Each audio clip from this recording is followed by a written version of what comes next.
you tired of watching your country burn and want to do something to stop it? Well, then you've come to the right place. We're talking all things politics from a patriotic, no-nonsense point of view.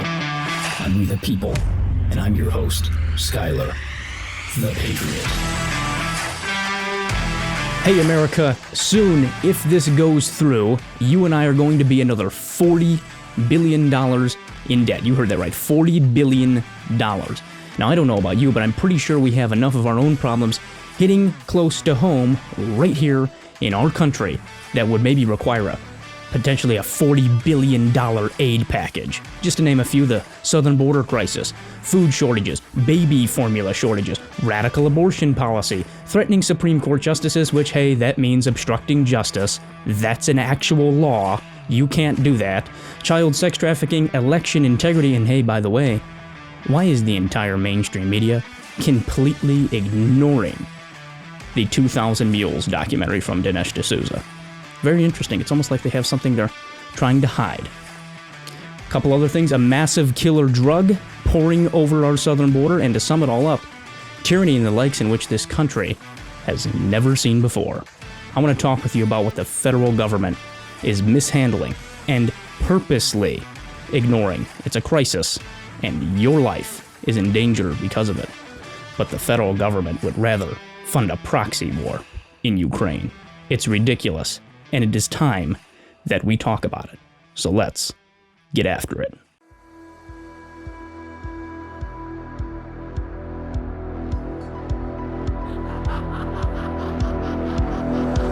For too long, a small group of people have controlled our country, and they have trampled our values.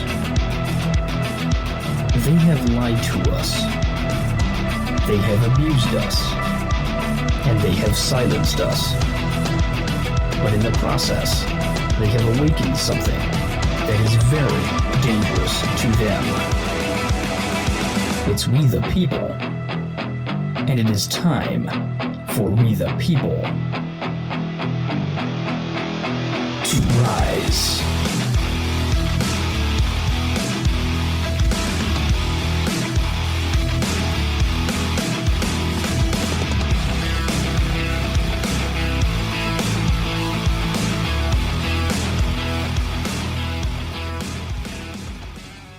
Just the other day, your representatives, our representatives, decided that they need to send $40 billion more of our money to Ukraine.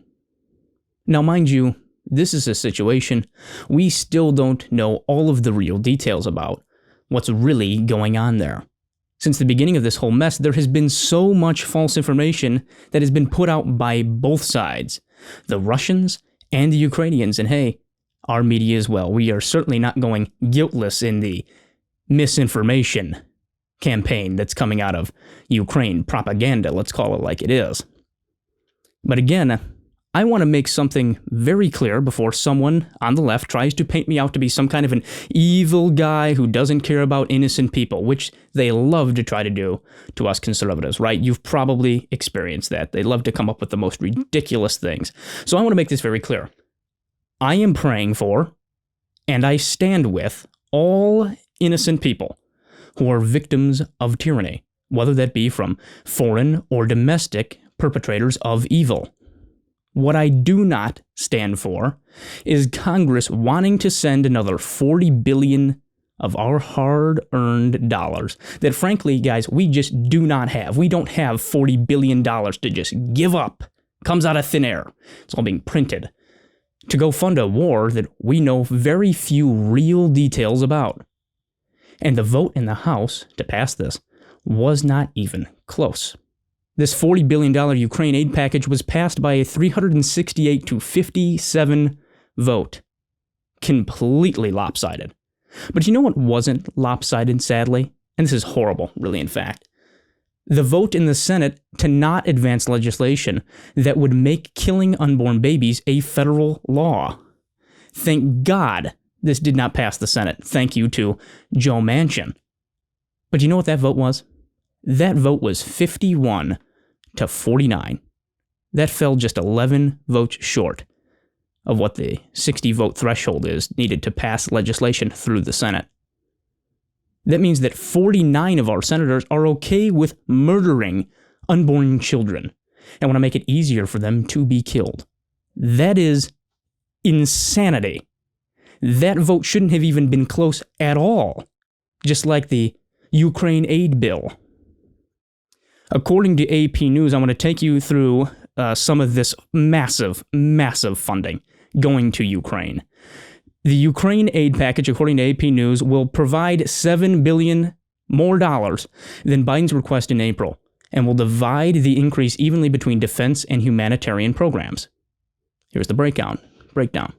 The bill would give Ukraine military and economic assistance, help regional allies, replenish weapons the Pentagon has shipped overseas, and provide $5 billion to address global food shortages. Now here's a question. Don't we have our own food shortages going on here in America right now?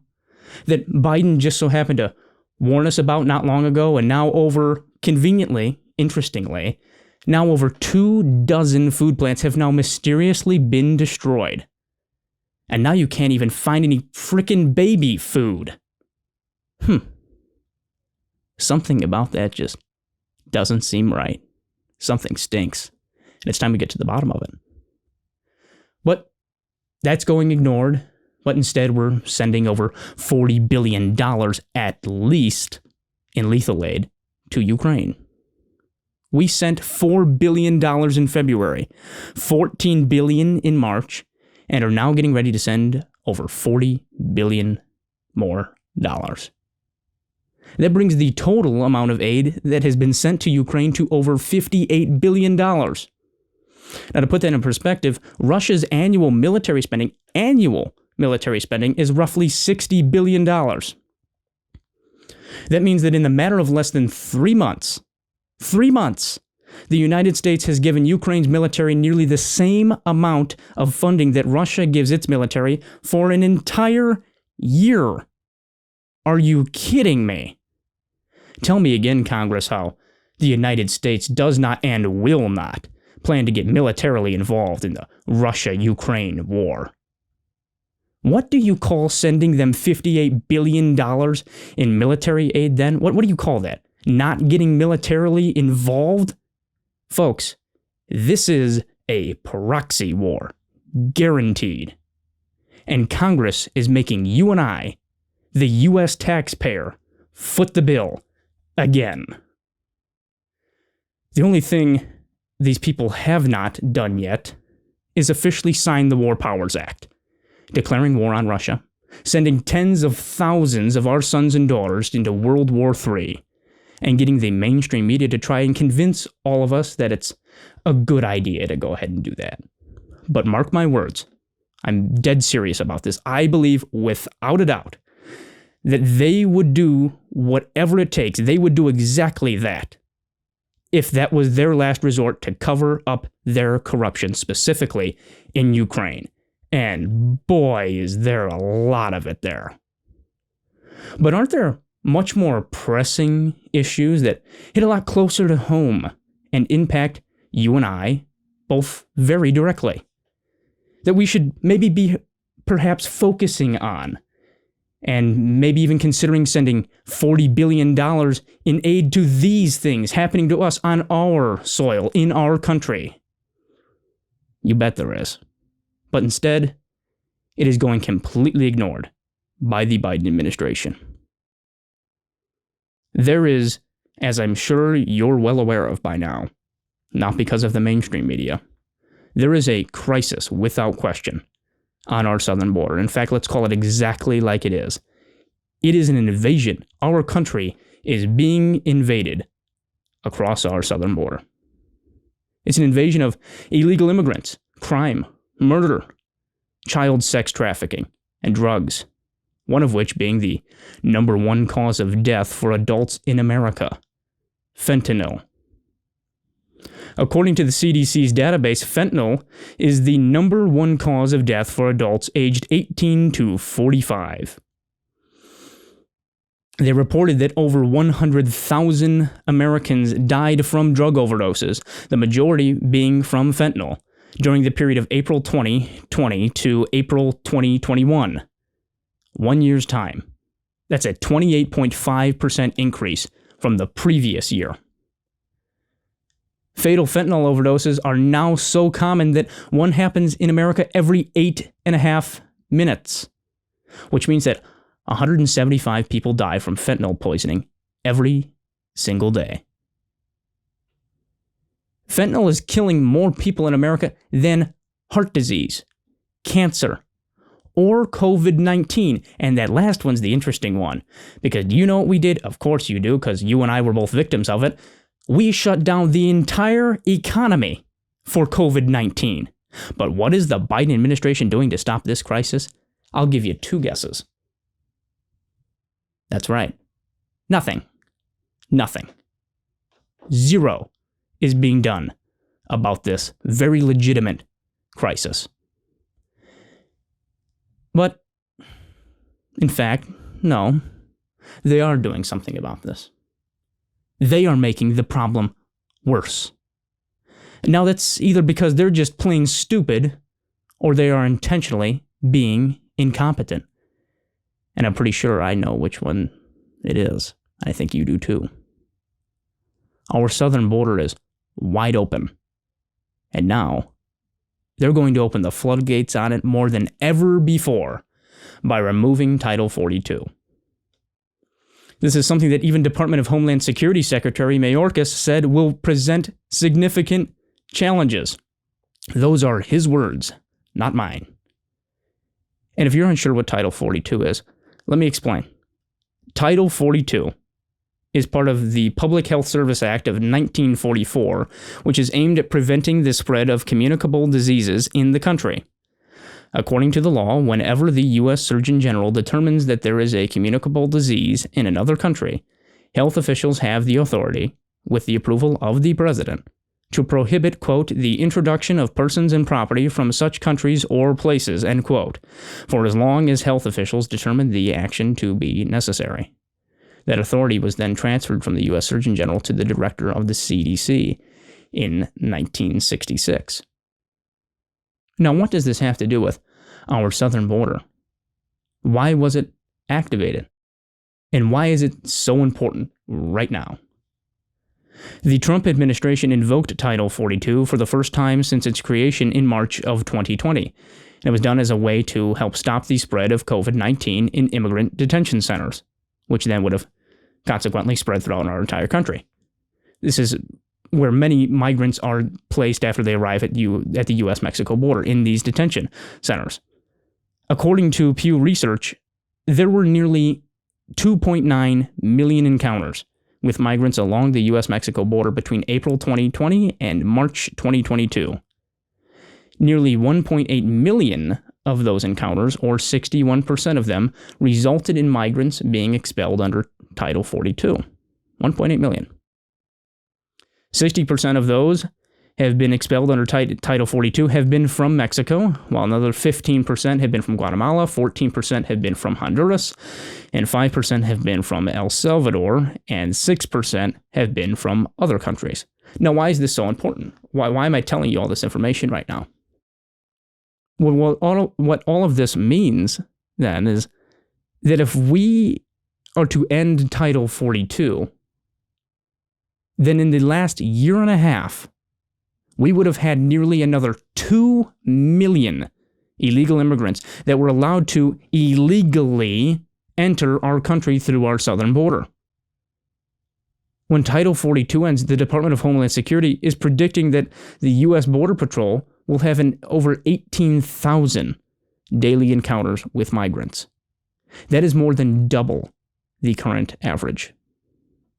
This is going to be, without question, absolute chaos, complete pandemonium at our southern border if Title 42 is lifted and the administration, the Biden administration, who we know is in control of basically nothing. This is a puppet administration. I've been saying it since the election was stolen. If this administration stays on the course that it is on, this is going to be complete chaos. My question is, Why is our southern border wide open if we know that according to data from the U.S. Customs and Border Protection, that in fiscal year 2021 alone, they seized over 624,000 pounds of drugs? That's, to break it down for you, cocaine seizures increasing 68%, methamphetamine seizures increasing 7%, and fentanyl seizures, and this is the awful, awful one, we're going to talk about that more in just a bit, fentanyl seizures increasing 134%, all of those numbers compared to the previous year, 2020. That's just the drug trafficking data. We haven't even begun to discuss the other crisis coming across our southern border, which is human trafficking. We haven't even begun to break that down yet. But I want to talk with you about the dangers of both coming across our southern border and how the Biden administration is doing absolutely nothing to stop it. We're back in just a second.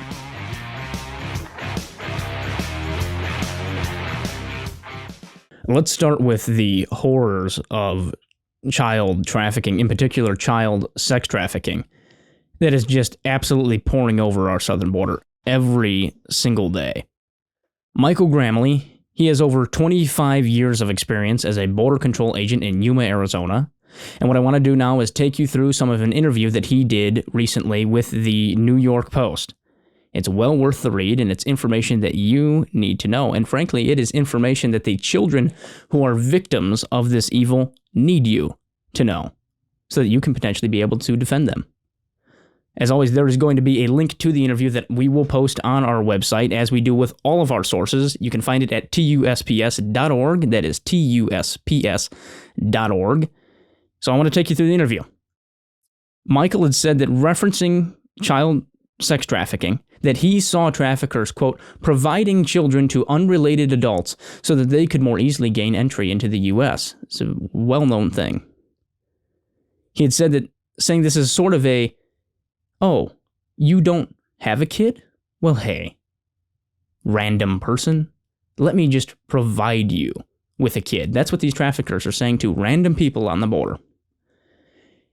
And what happens is, when the adults end up reaching their destination in the U.S., they return the child to the traffickers, who then end up sending the children back to Guatemala or whatever country of origin, to where they then go ahead and repeat the cycle. Now, believe that or not, Michael had described these children to be some of the more fortunate ones compared to those that face the alternative situation. And what exactly is that? He continued, saying that many of these children eventually end up being forced to work in the U.S. sex industry, often in prostitution or child pornography. He had said that a record nearly 19,000 unaccompanied minors have crossed the U.S.-Mexico border illegally in March of 2021, compared to 9,000 the same time in 2019, along with a record-breaking over 53,000 family units. He attributes this now recent explosion, is what he called it, of migrants crossing our border, illegal immigrants, to the Biden administration's decision to cancel President Trump's Migrant Protection Protocols, the MPP, which forced those seeking asylum to wait in Mexico. This is known as the Remain in Mexico program, while their cases were under review.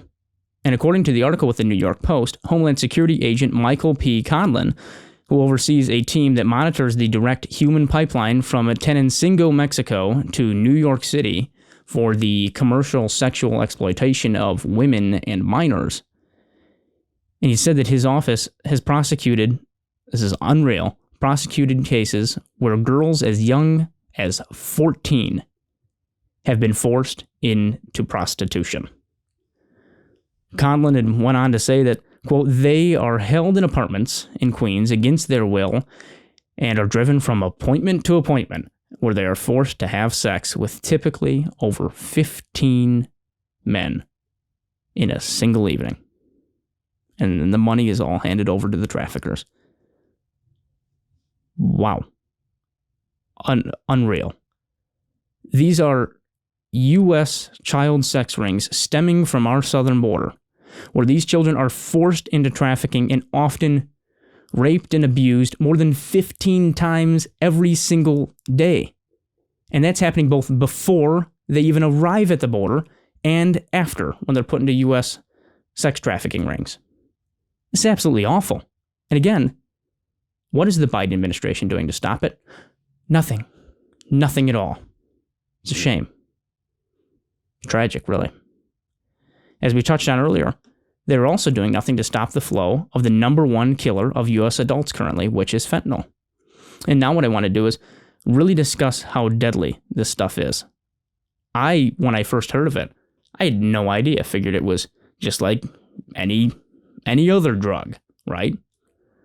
But what the DEA has found is that just 2 milligrams of fentanyl can be lethal to a person. Now, to put that in perspective, try this.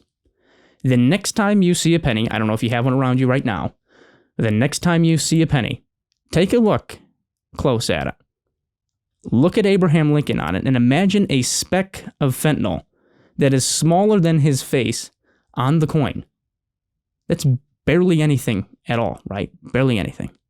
But just that tiny, tiny amount, smaller than Abe Lincoln's face, that amount of fentanyl, about 2 milligrams, will 100% guaranteed kill a person. Now, if that fact alone does not scare the crap out of you, like it did me, what I'm about to share with you right now, is why this is really, really bad. And this is how it ties in with the border.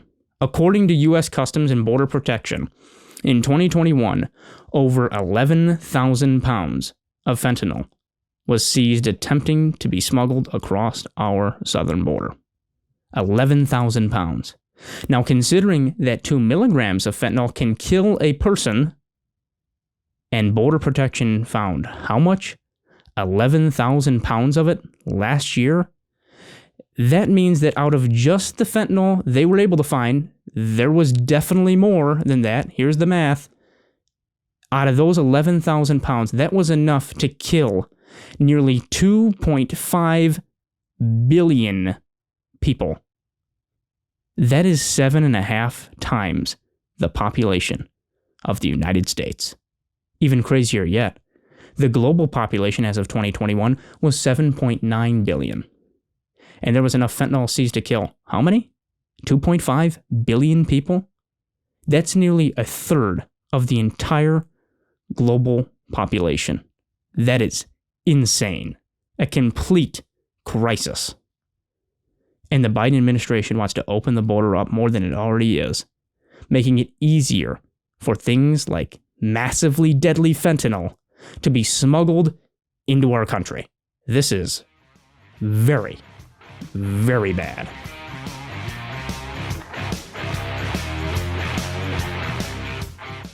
My question is, like many other things with this ridiculous clown show circus of an administration that we have, how is the Biden administration not declaring the border crisis a national emergency?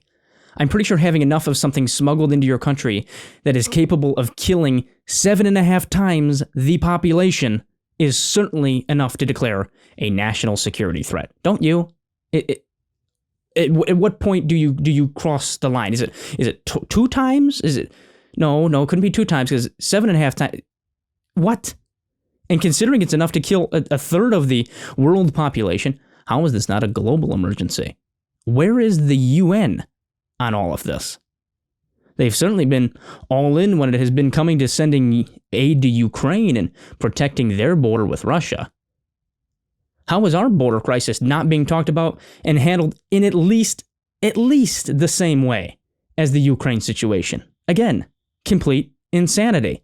It makes 0 sense. But you know where the UN is actually on all of this, on our border crisis? Here, I'll show you. This right here is what the UN is doing for our border crisis. Those are debit cards that the United Nations International Organization of Migration, the IOM, is handing out to intending and repeat illegal immigrants into the United States. Look at that. Debit cards. No, they're not calling this an emergency. No, there's no crisis here. They are completely missing right now on all of this. They're not even Worried about the sex trafficking of children who are being raped 20 times in a single day. No. Won't talk about that. That's not a crisis. They're not worried about enough fentanyl being smuggled over our border to kill a third of the world population. No, not worried about that either.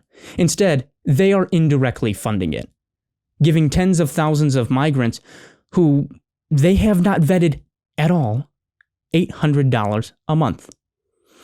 But hey, UN money doesn't grow on trees, right? That's right. And this is right off of their website.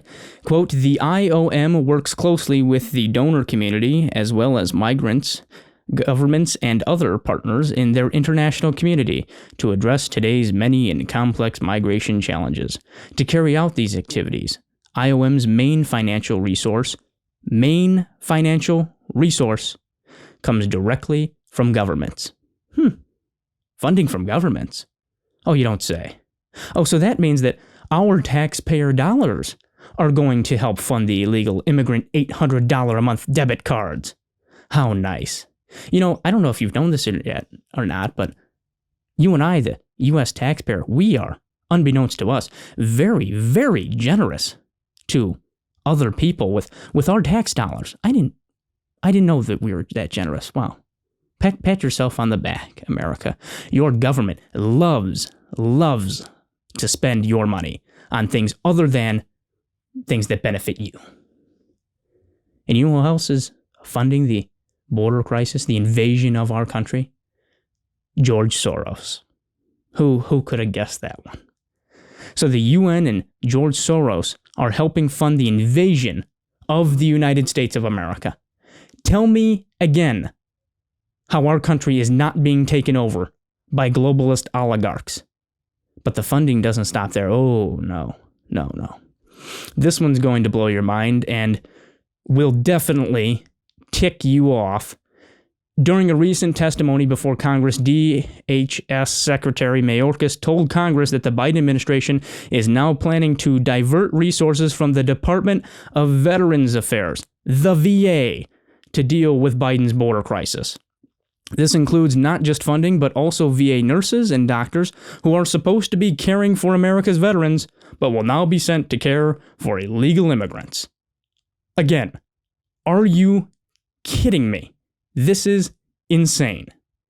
So you and I, the American people, are left with 40-year high inflation, the highest gas prices in U.S. history, food shortages, baby formula shortages, which, by the way, here's an image of shelves packed with baby formula that has been sent in pallets to illegal immigrant detention centers at the border, and the other picture right next to it is our shelves here at home with basically no baby formula at all. What the hell is the Biden administration doing? And what are they being told to do? Because again, they control nothing. I'll tell you what they're doing. They are destroying our country. That is what they are doing. All of this going on to our own people. And what does the federal government care about?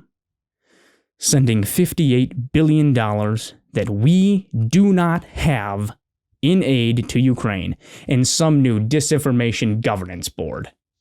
And you know what the Biden White House said that this disinformation governance board is going to be focusing on now? It's two things. Get this. Misinformation regarding Russia and Ukraine and the U.S.-Mexico border. Wake up. Your country is being invaded. It is being taken over by globalist oligarch tyrants. Wake up. As always, I thank you for listening and trusting me with your time. I know this was a lot of information, a lot of facts and statistics that we needed to break down today on this show.